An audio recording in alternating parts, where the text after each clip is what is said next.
Hey team, Jeff McGinnis at Cross Country Mortgage, and today is the day for the Family Law Monthly Nugget, and I've been excited to share a couple of cases with you. I'll go through one case today, and then next month we'll hit another case, and I think you'll find it interesting.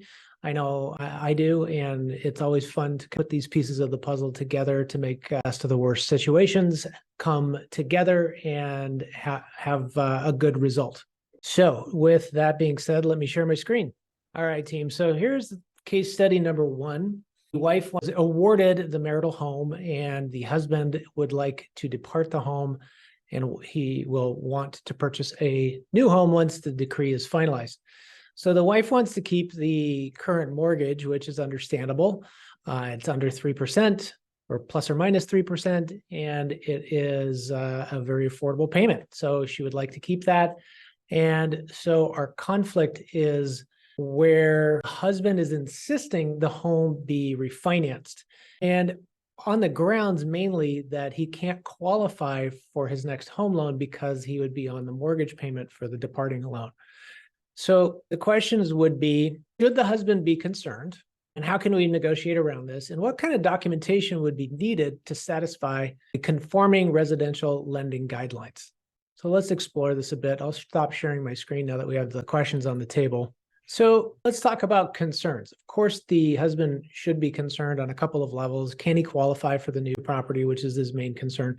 And then what happens if the wife stops making the payment and it goes into default? Well, that would tank his credit just like it would hers. Not a great situation, not a great option, but those two things would be of concern, right? That being said, at least one of them can be addressed. So if we look at rule books that exist in lending, it would be akin to maybe football, right? There's standard things about football, but we play it at a high school level and a collegiate level and at a pro level. Different levels have different rule books. They're all the similar rules. It's 100 yards. It takes 4 downs. You get 4 downs to get another first down and another try to get it in the end zone. If you get it in the end zone, it's 6 points.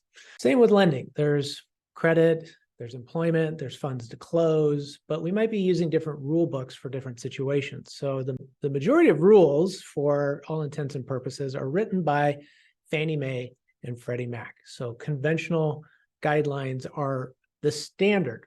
There are other rule books that go into play as well, like with jumbo loans. If the loan amount is high enough and they're ever changing, so I want this to be an evergreen video. So check with me on the most recent video or most recent loan limits for jumbo loans and conventional loans. I'm happy to share.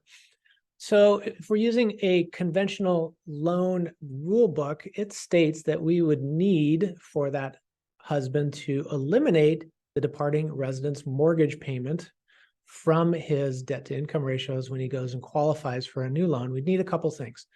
We would need something legal in an agreement. So a divorce decree would suffice, and then a legal separation would be another alternative.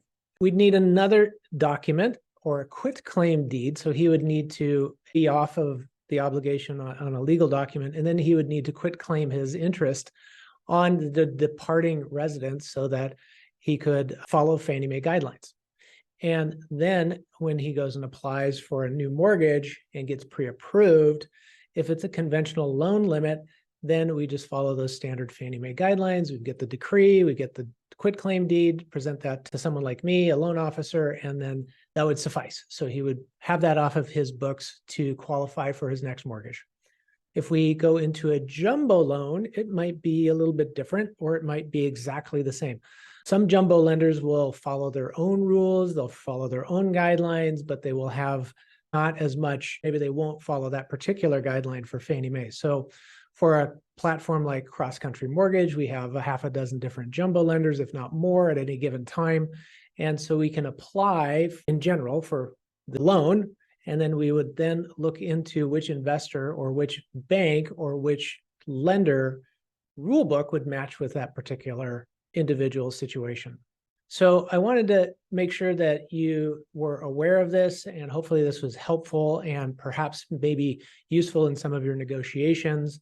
Just as a disclaimer, guidelines change, so it's always good to check with me before we use this in some negotiation. I'm happy to answer any questions you might have. But in general, this has been similar for a long period of time. And looking through the windshield, it doesn't look like it'll change anytime soon. At any rate, hope you're having a great day. Look forward to catching up with you soon. Have a great one.